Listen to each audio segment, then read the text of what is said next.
L'attaque perpétrée à Pulwama, au Jammu et Cachemire, l'attaque la plus meurtrière que l'État ait connue depuis 20 ans, a entraîné une forte escalade des tensions entre l'Inde et le Pakistan.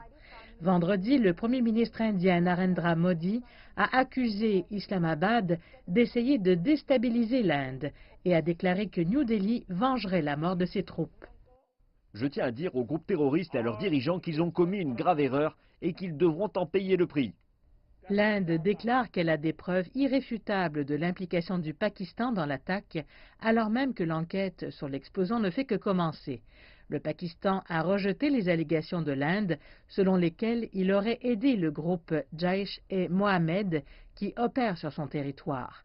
Vendredi, New Delhi a convoqué l'envoyé du Pakistan en Inde et a manifesté de manière vigoureuse pour demander au gouvernement d'Imran Khan de prendre des mesures vérifiables contre le Jaish et Mohammed.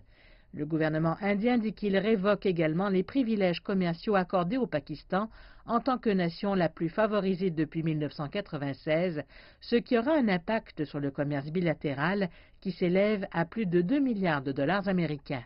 Le gouvernement indien a déclaré que son principal objectif était désormais d'isoler le Pakistan sur la scène internationale.